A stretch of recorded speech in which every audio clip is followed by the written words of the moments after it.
I was on a plane to San Francisco to visit my daughter Alexandra, her husband Ryan, and to babysit my new grandson Maxwell. I couldn't be more excited.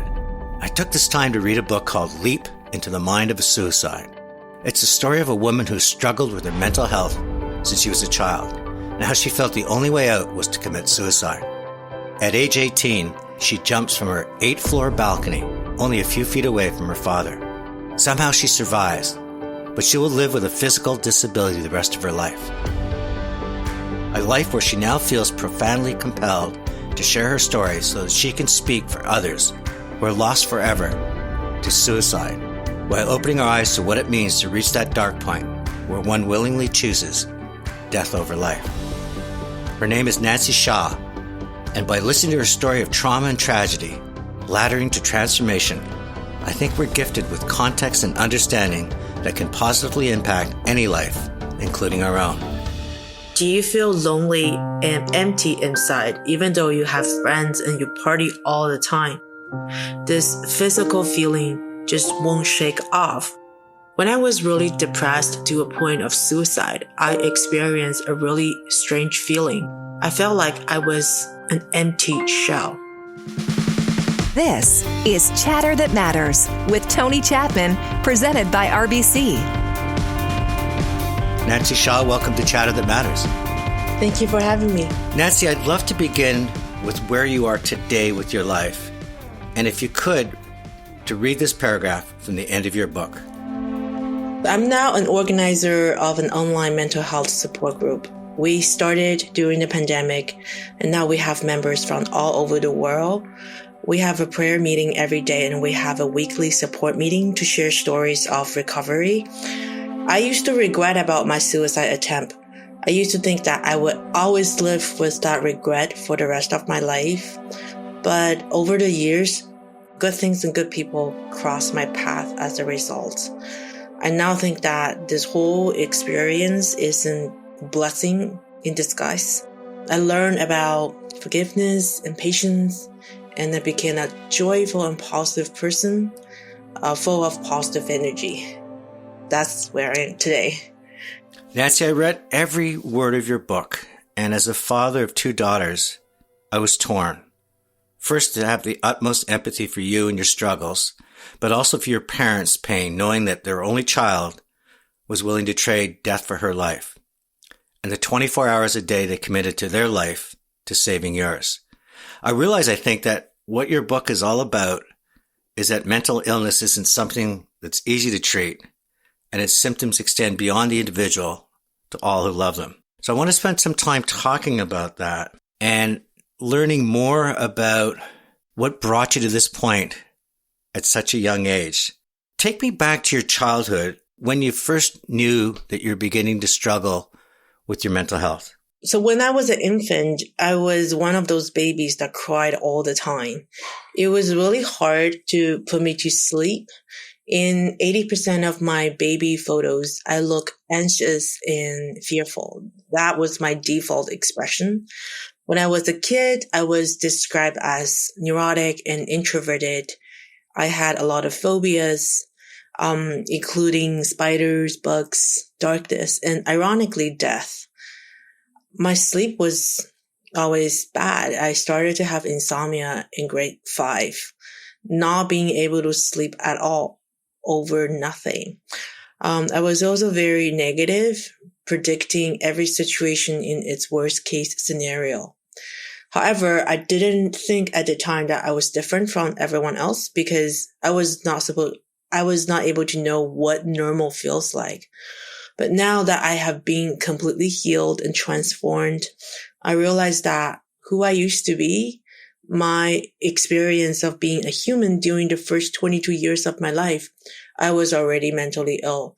I already had those early signs of mental illness. And from your parents' point of view, how did they come to terms with it? Because back then, it wasn't something that we discussed. It was always just, they're having a bad day or she's maybe a little bit different. How did they try to come to terms with, even at a young age, that you were having so much struggle? At that time, my struggle was internal. I was still functional in every way. My mark was good in school, and they didn't think I was different. So they didn't really try or intervene in any way. They just thought that this was a introverted child. That was all. And at age 13, already carrying the sort of baggage of all these phobias that you're dealing with, you moved to Canada. What was that like? They came because the academic competition in China was furious.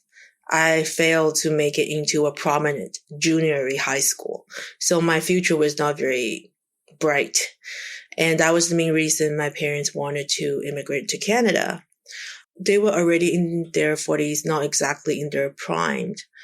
Prior to that point, they had a white-collar job in China. But after coming to Canada, they had to work as factory workers at first. It was difficult for them physically. I was always a very sensitive and neurotic person by nature. So in the beginning, my English was very minimum. I had low self-esteem. For newcomers, it's common for us to experience discrimination or prejudice.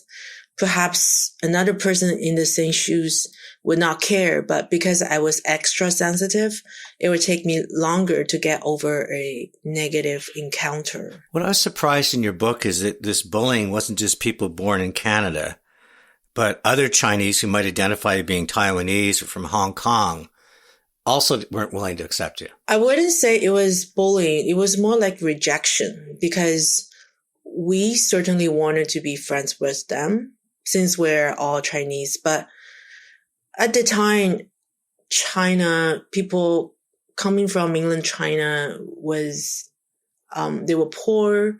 They didn't dress nicely. So judging by our appearance or style, we felt like we were kind of inferior to them.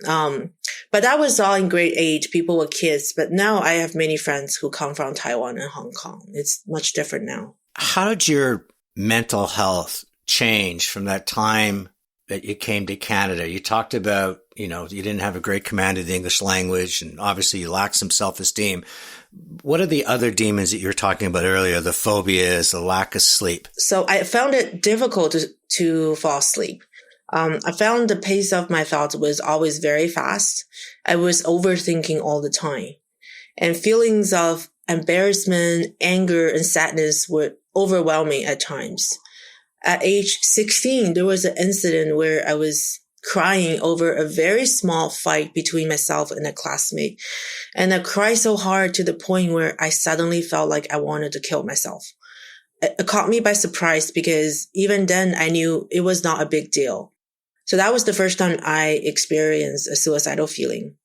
And I made a prophecy. I said to my mom, I think I will kill myself one day.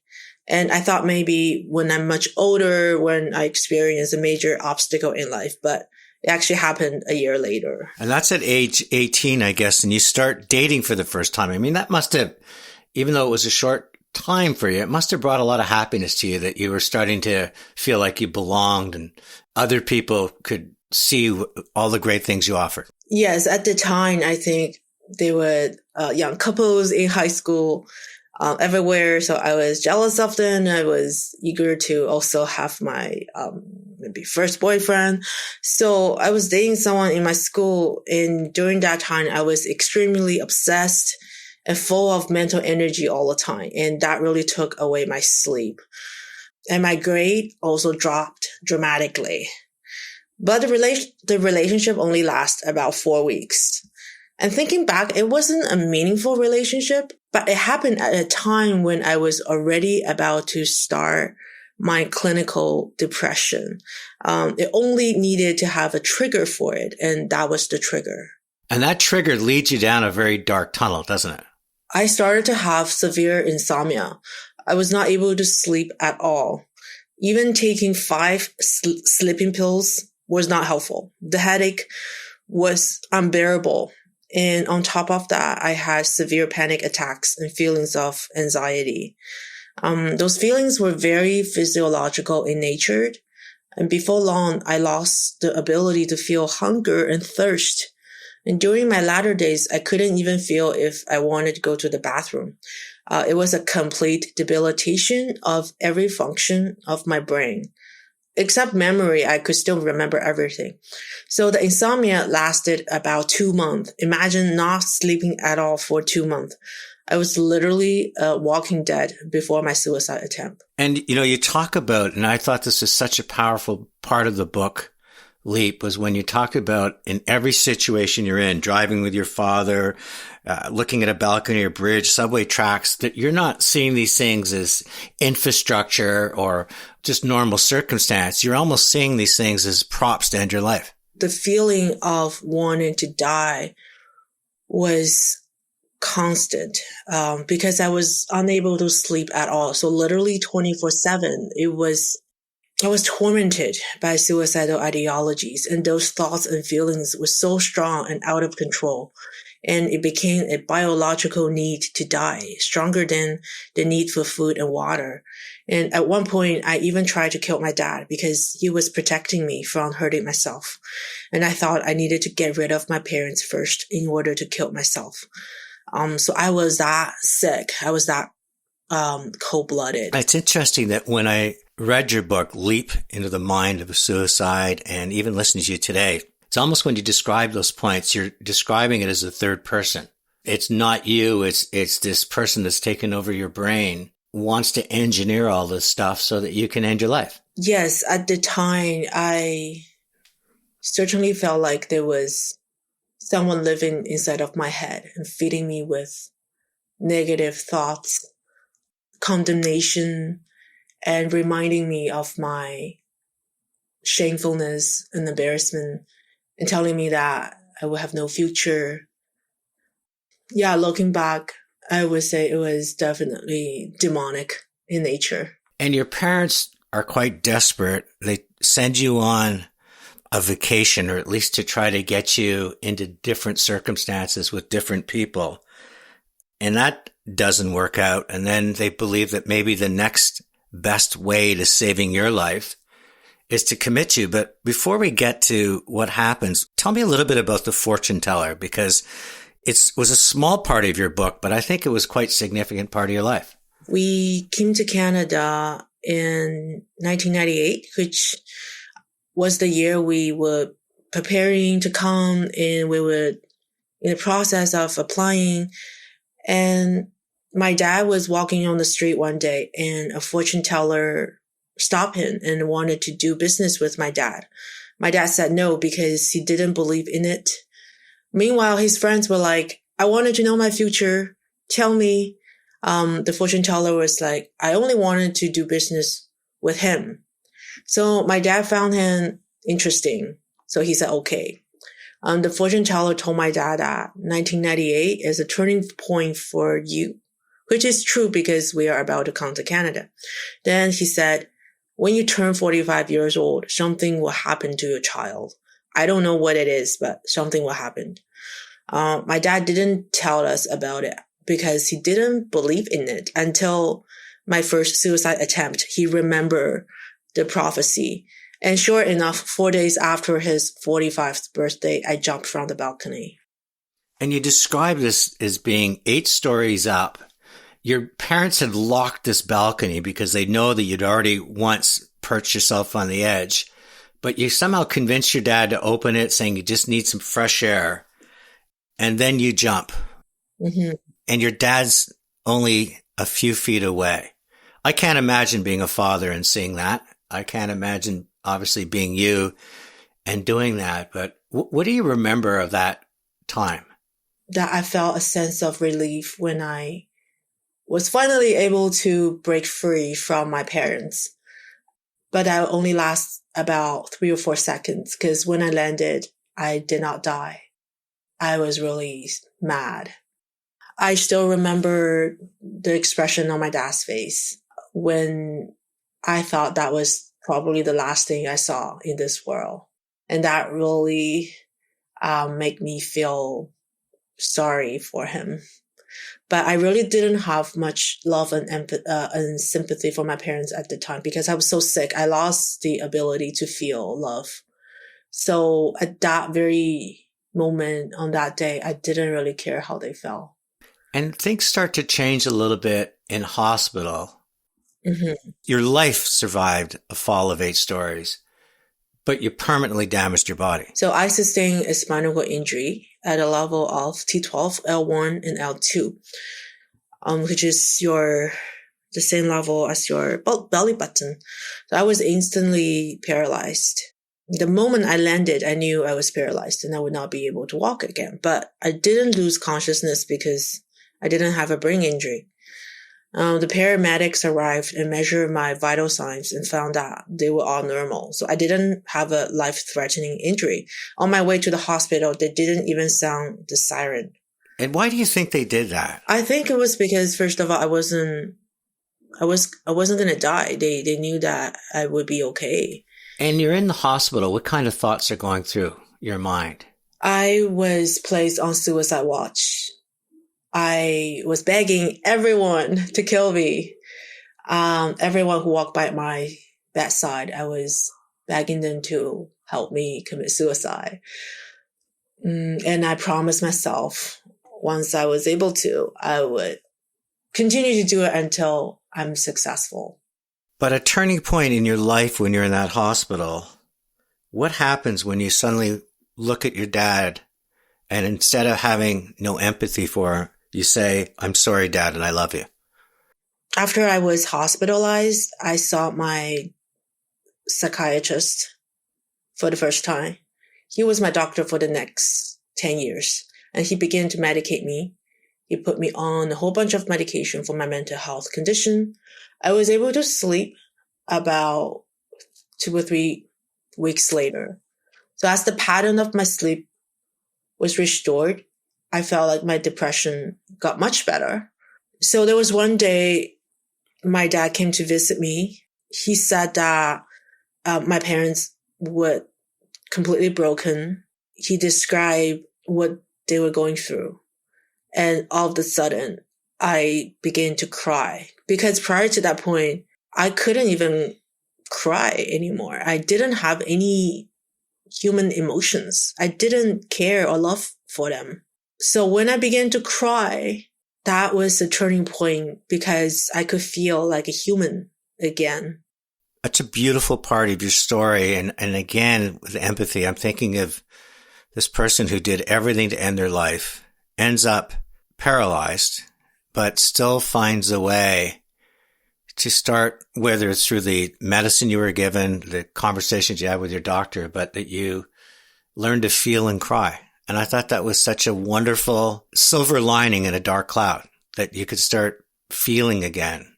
Was it temporary, or is that something you started feeling was coming back inside you? Yes, the feeling came back, but during the first few years, it was a sadness and depressed feeling most of the time. It was a normal part of being human. I guess it was better than emotionless, right? And talk to me about Aaron, because part of this path back for you was you got involved, I guess, in a dating app for people that have disabilities, and you met someone that you write about and very fondly. That was the biggest turning point in my journey. This was in 2007. 4 years post-injury, I was still in a very bad shape, physically and mentally. I was really lonely. I felt like a loser. I didn't have much confidence making friends in real life, and no one would take me seriously. So therefore, I went online and wanted to feel less lonely. So Aaron, not his real name, was someone that I met on this dating app for people with disabilities. We talked for 3 months, and surprisingly, he said that he wanted to meet me in person because he liked me. He did come to Toronto, and we started our long-distance relationship. He really turned my life around because during those 3 months, I suddenly had the motivation to change myself for the better. I started exercising, and I started to eat healthier. And I kind of came out of my shell a bit. And I focused less on my internal feelings and was busy with my self-improvement. So although we didn't last long, it was life-changing. And by the end of it, I was in a much better place physically and mentally. And at the end of your book, you describe mental illness as being so difficult to cure and often an experimentation. What did you mean by that? It is very hard to find the right type of medication and the right dosage. Medication can also give us a lot of side effects. At one point, I was over 200 pounds and had acne all over my face. However, I was very compliant during my treatment. I went from one medication to another, sometimes a combination of medications. So for 4 years, they seemed ineffective in making me happy.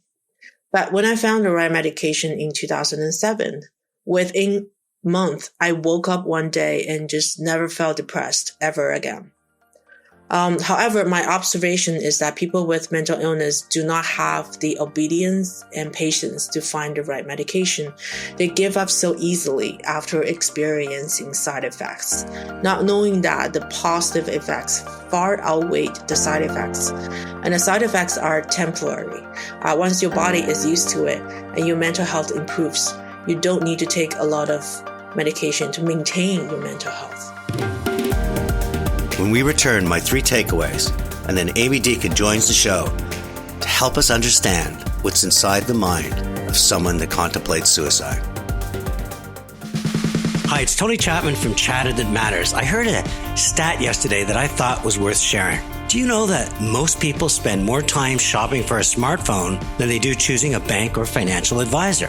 Now I can understand why. I mean, the mobile phone's become this magic wand that puts the world within arm's reach of desire, and those apps. I mean, I walk around with 3 million songs in my pocket, and not only every map, but the best way to get there. I can shop and game and create and validate, connect, curate, and jackhammer content at the speed of life. And of course, at dinner, even on a romantic date, I can instantly turn awkward pauses into Instagram. Well, to be honest, that drives me crazy when I see people do that. But what I don't understand is why we don't take more interest in matters that have to do with our money, and why we don't seek out the free advice that banks offer.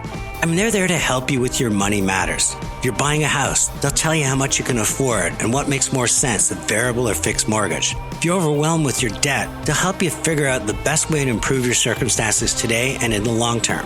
And if you have dreams, starting a family, putting your children through university, owning a business, or retiring, you will need to make sure your finances march in step. Your smartphone can help you make the most of the moment, but a smart financial plan can help you make the most out of every moment, from today to tomorrow and for decades to come. It's Tony Chapman. Thanks for listening, and let's chat soon. After somebody just committed suicide, people want to know why. It seems like there has to be a reason for them to kill themselves. Sometimes the reason has to be huge in order to be understandable. This is a big misconception. You're listening to Chatter That Matters with Tony Chapman, presented by RBC. My guest today is Nancy Xia. She tried to take her life and failed, but in doing so, she lost the use of her legs. She considers what happened to her a gift. Nancy, talk to me about who you are today and what you feel matters most, knowing the journey you've gone through. It's been exactly 20 years since my injury. In 2011, I graduated from the University of Toronto with a psychology major. I then started working at Spinal Cord Injury Ontario to this day. My job is to create educational and informative videos for people in my community. But I spend more time with my mental health support group. I am a happy person. I'm a joyful person today. I became a Christian after my injury. I realized that my survival was a miracle. And my joy and happiness in being able to talk about this today from a positive light, that is an even greater miracle. So God taught me how to forgive and bless people who hurt me. He taught me how to be patient in suffering, and he gave me joy as my strength. So today I really want to share my insights on healing and my positive energy with those who are still struggling.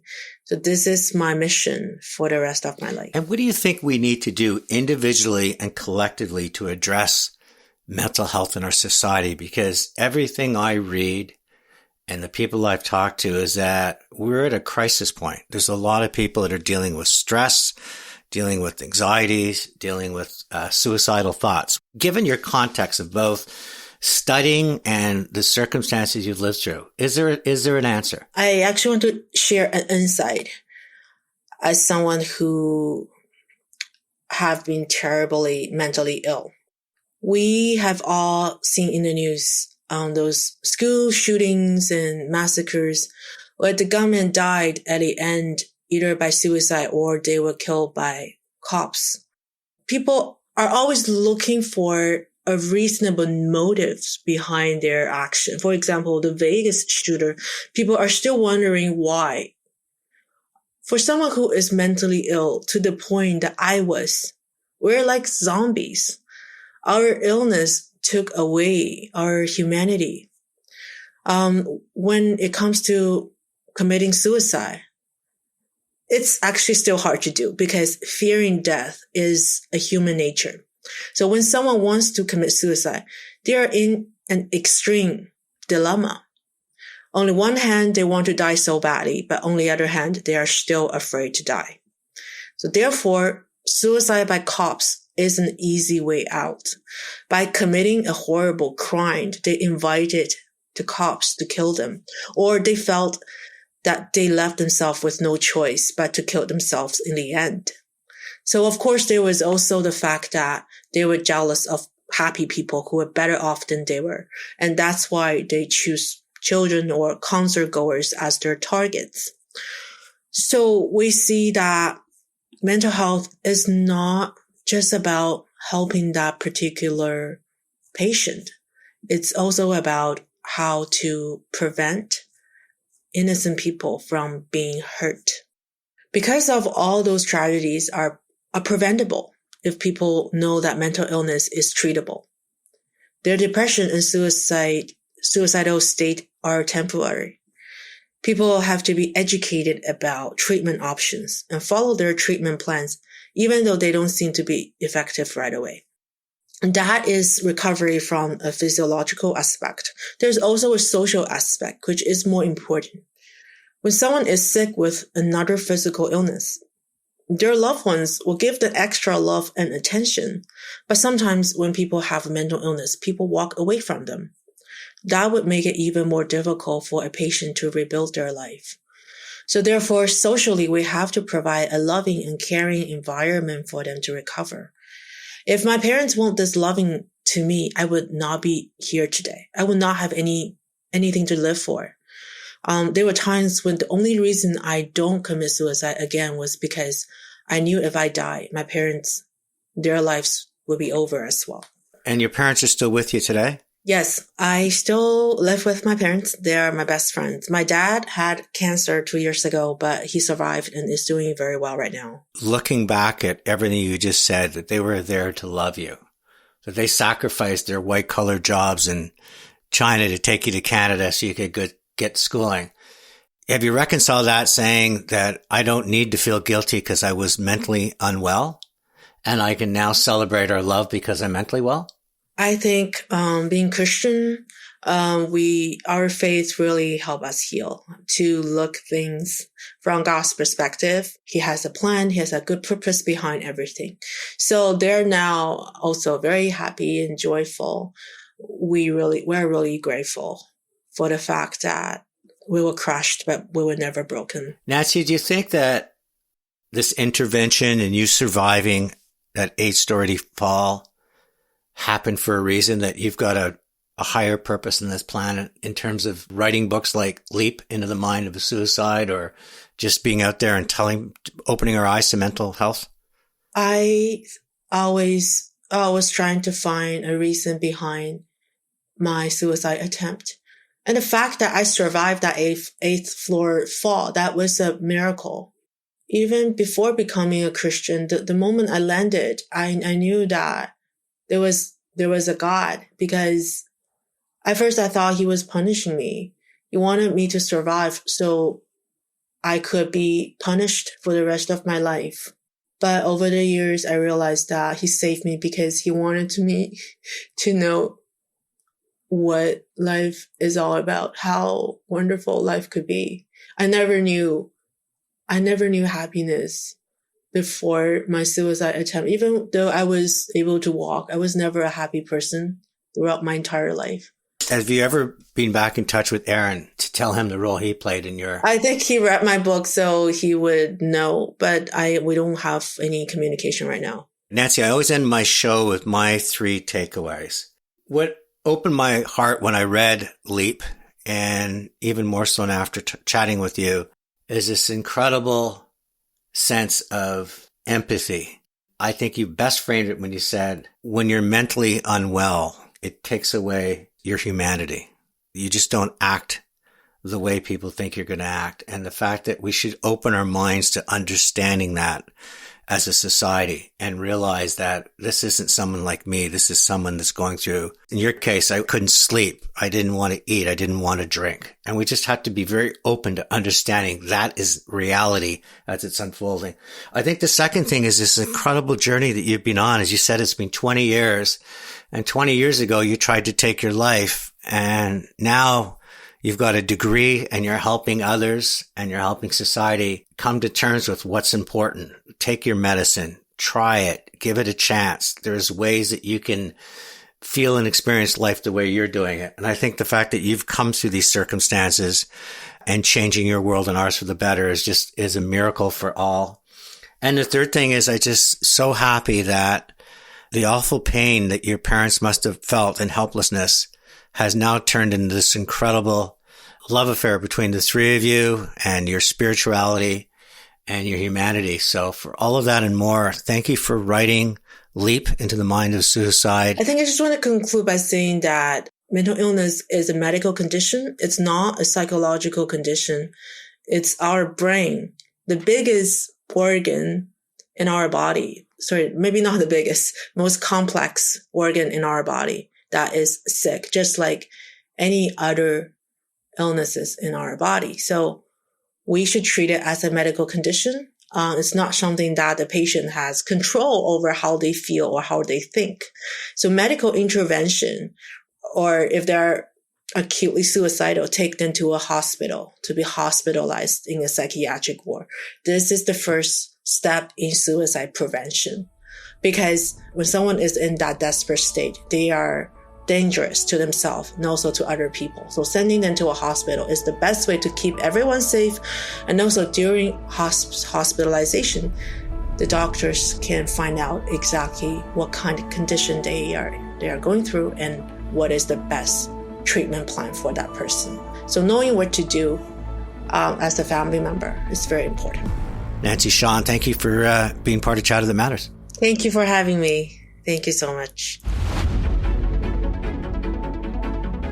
Joining me on this episode of Chatter That Matters is Amy Deacon. She's the founder and CEO of Toronto Wellness Counselling. I want to get rid of the Toronto. I want to call it World Wellness Counselling because you have such an incredible worldview and perspective. And this is one of the hardest shows I've ever done, Nancy Xia. She wrote a book, Leap into the Mind of a Suicide. And the first part of the story is her wanting to end her life. And finally, one day convinces her dad to unlock that patio door to get some fresh air, that she's feeling much better. And when he does, she literally leaps past him and jumps off an 8th-floor balcony, lands, and knows that she's not dead, but she's lost feelings in her legs and becomes a paraplegic. And then to fast forward the story, she realizes that might be the greatest gift she was given because she found a way to treat her bipolar. And by seeing how important her life is, she's now trying to make it important for others. Let's just first of all talk about suicide. This is not an anomaly. This is sadly becoming either an exit strategy or contemplating an exit strategy for so many people. What is going on out there? There really is just this profound desire to escape. There's a profound desire to escape the pain, and we're not quite sure in the moment how to deal with it. We don't really have faith that anything is going to change, and it just feels like this black hole. There's no light, right? I think it makes many of us uncomfortable, and yet it is a conversation that needs to be had because we are seeing an increased rate of suicide and suicide attempts, especially amongst our younger people. And I don't think that it's necessarily one thing that's contributing to this, but we've been through a lot right? I don't know if you're familiar with this, but the loneliest generation right now are people between the ages of 18 to 34. And it's particularly bad amongst people who are 18 to 24. And so even though we are, just overwhelmed with this illusion of connection, we've never been more lonely. Right. And so people are not developing those meaningful friendships, relationships. They're overwhelmed with images of success and I would argue almost fake connectedness online where it's, financially, just in terms of our economy, we're going through a hard time. And there's a real sense of hopelessness. And hopelessness is rough enough to deal with at the best of times. But when you're hopeless and you feel alone, that's where things can get reckless.